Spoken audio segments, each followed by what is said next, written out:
नमस्कार। मैं हूं डॉक्टर अन्नपूर्णा से और ये है 14th practice test for JSO and JEE. और इस प्रैक्टिस टेस्ट में 10 सवाल हैं जो सूएज कलेक्शन एंड डिस्पोजल से जुड़े हुए हैं। और इस प्रैक्टिस टेस्ट के द्वारा सभी जेएसओ और जेईई के जो एप्लीकेंट्स हैं Rajasthan state pollution control board के, वे अपनी तैयारी जांच सकते हैं। पर शुरू करने से पहले अगर आप मेरे चैनल पर नए हैं तो ऐसे कई प्रैक्टिस टेस्ट के लिए मेरे चैनल को सब्सक्राइब जरूर करें। इसके अलावा इस इम्तिहान से जुड़े हुए हर जानकारी के लिए भी मेरे चैनल को सब्सक्राइब करें। और अगर वीडियो पसंद आए तो गुरु दक्षिणा के तौर पे 3 दोस्तों को शेयर करें और कोई फीस नहीं भरनी, चैनल बिल्कुल फ्री है। Question number 1, house sewer is disconnected from public sewer using a 1 intercepting trap, floor trap, gully trap, all of the above। सही उत्तर है इंटरसेप्टिंग ट्रैप। जो ट्रैप होता है, ट्रैप मतलब फंसाना, तो जब भी कोई दो जगह जॉइंट्स होते हैं, जनरली जब किचन का जो सिंक होता है वो जब आपके हाउस सुअर से कनेक्टेड होता है तो वहां एक ट्रैप लगाया जाता है। और बाथरूम का जो टॉयलेट सीट होता है उसके नीचे भी एक ट्रैप लगाया जाता है। और वो उसका फंक्शन यही होता है, इंटरसेप्टिंग ट्रैप होता है। वो इसलिए लगाया जाता है ताकि जो पब्लिक सुअर है और हाउस सुअर है उसके बीच एक जॉइंट हो और वो जॉइंट फुल प्रूफ सील होता है। और उसके बारे में और जानेंगे हम अगले सवाल में। Why is an intercepting trap used? तो intercepting trap क्यों यूज होता है? To prevent foul gases from public sewer entering the house, to prevent solids from house sewer entering public sewer, to prevent leakage of fluid, या none of the above। तो solids तो house सुअर से public सुअर में जाएंगे, उसको prevent करने की हमें जरूरत नहीं हो। तो हम चाहते हैं कि हमारे घर के सारे जो डर्टी चीजें हैं वो पब्लिक सुअर में चली जाएं, तो बी गलत है।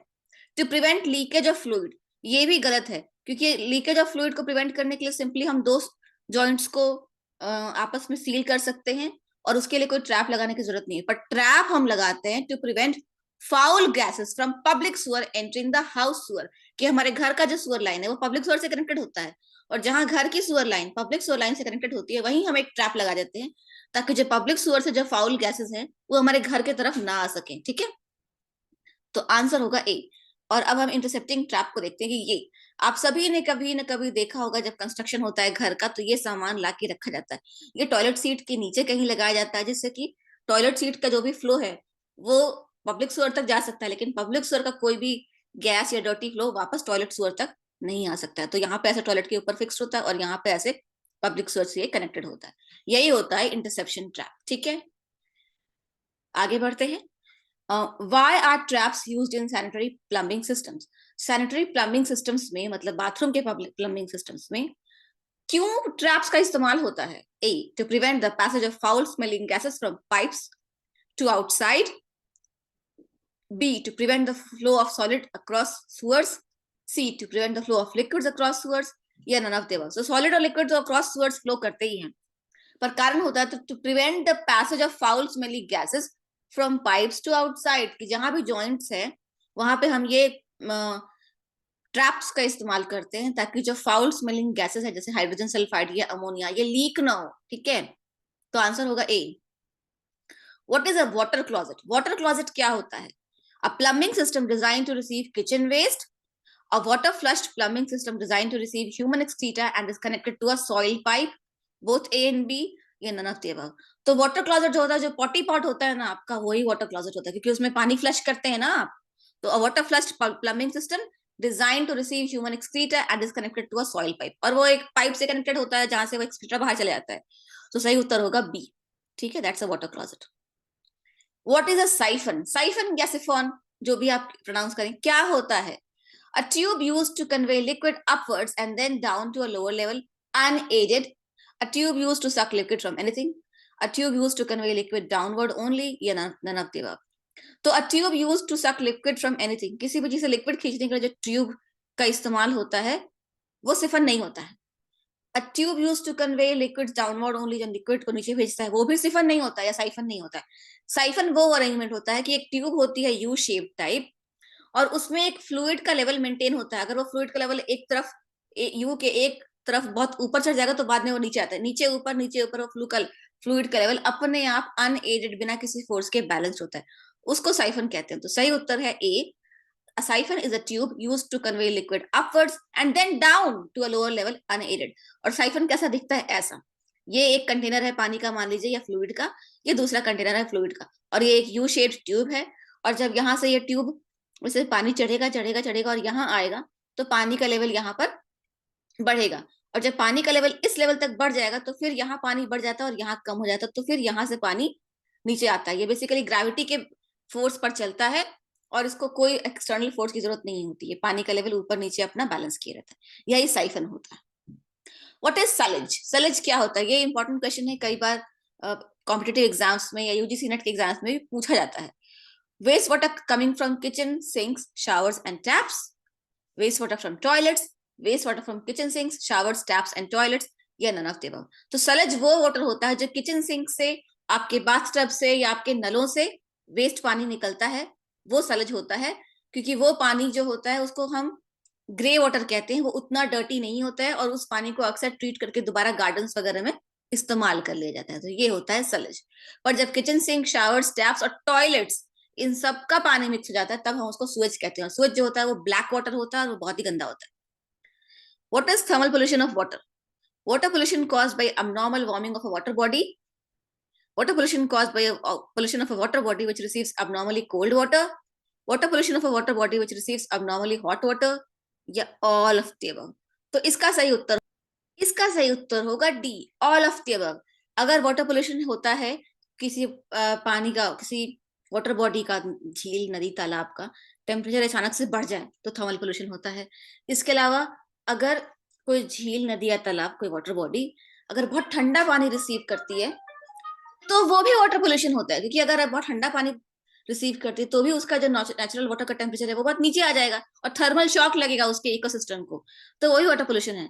और साथ ही साथ अगर कोई वाटर पोल्यूशन इसलिए होता है क्योंकि एकदम से गर्म गर्म पानी किसी इंडस्ट्री से किसी वाटर बॉडी में चला जाता है तो एकदम से उसको भी थर्मल शॉक लगेगा क्योंकि पानी का टेम्परेचर झट से बढ़ जाएगा और वहां के जो ऑर्गेनिजम्स हैं उस पानी में रहने वाले उनको दिक्कत होगी.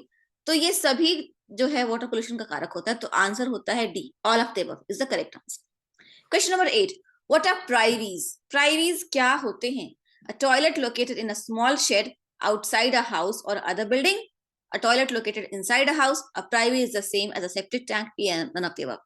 तो घर के अंदर जो टॉयलेट होता है वो प्राइवी नहीं कहा जाता है और जो सेप्टिक टैंक है वो अलग होता है, प्राइवी अलग होता है. प्राइवी होता है एक छोटा सा टॉयलेट जो घर के बाहर आप एक शेड करके अक्सर लोग बना देते हैं.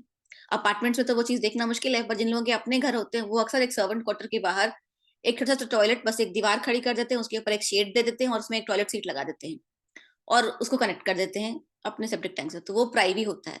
A toilet located in a small shed outside a house और other building. Answer A is correct. Question number 9. What are septic tanks? Septic tanks क्या होते हैं? An underground tank for collecting kitchen waste. कि जमीन के नीचे एक tank होता है जिसमें किचन वेस्ट कलेक्ट होता है? No. An underground tank for collecting toilet waste, an underground tank for collecting domestic waste, या नन ऑफ द अबव. तो an underground tank for collecting toilet waste, generally शहरों में, घरों में क्या होता है, जिनके अपने घर होते हैं तो उनका जो टॉयलेट होता है वो एक सेप्टिक टैंक से कनेक्टेड होता है और सारा जो टॉयलेट वेस्ट है वो एक सेप्टिक टैंक में आता है और सेप्टिक टैंक के ऊपर में पाइप लगा होता है और वो पाइप मेन सीवर से कनेक्टेड होता है. तो जितना भी जब वो सेप्टिक टैंक ऊपर ऊपर भरने लगता है तो एक्स्ट्रा जो वाटर है जो ऊपर आ जाता है वो चला जाता है मेन सीवर में, जो म्युनिसिपल सीवर है, और वहां से वो ट्रीट होके वेस्ट कर दिया जाता है. और जो पॉटी स्पॉट से जो सॉलिड निकलता है वो सेप्टिक टैंक के नीचे रहता है. ठीक है, तो यही सेप्टिक टैंक होता है. एक अंडरग्राउंड टैंक होता है जिसमें टॉयलेट वेस्ट कलेक्ट होता है. जिन लोगों के प्राइवेट घर हैं, बंगले हैं, उन सबका ये अरेंजमेंट होता है इंडिया में. Question number 10. Which of the following problems is associated with septic tank? अब सेप्टिक टैंक में इनमें से कौन सी समस्या आती है? It needs periodic emptying. Yes, क्योंकि सेप्टिक टैंक हर 5-10 साल पर भर जाता है और उसको फिर एक नगर निगम से गाड़ी आती है और उसको पूरा खाली करके जाती है. तो वो एक प्रोसेस होता है. तो पीरियोडिक एम्प्टिंग एक प्रॉब्लम है. Septic tank failure causes seepage of sewage over and below the ground in addition soil and ground water. और सेप्टिक टैंक में अगर कहीं फेलियर हुआ या लीकेज हुआ तो वो लीक करके जो सेप्टिक टैंक का पानी है वो सेप्टिक टैंक के ऊपर भी लीक हो सकता है और सेप्टिक टैंक के साइड में लीक होकर जो अडजॉइनिंग मिट्टी है या ग्राउंड वाटर टेबल है उसको भी ज्वाइन कर सकता है. सेप्टिक टैंक फेलियर से ये प्रॉब्लम भी होती है.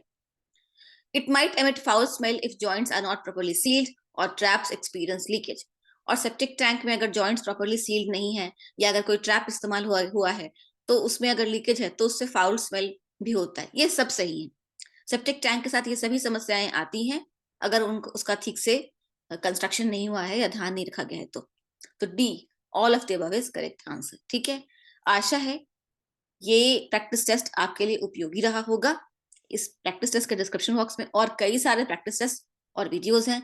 इस एग्जाम से जुड़ी हुई हर तैयारी के लिए आप मेरे चैनल को देख सकते हैं। कहीं कोई टॉपिक ना समझ में आए तो भी मुझे बताइए। और आपको इस एग्जाम के लिए ऑल द बेस्ट। अपनी तैयारी करते रहिए और मेरे प्रैक्टिस टेस्ट के थ्रू अपनी तैयारी को जांचते रहिए। जितने सोर्सेज आपके पास हैं हर सोर्स से तैयारी करने की राय मैं दूंगी। किसी एक सोर्स पर डिपेंड नहीं करना चाहिए। जय हिंद।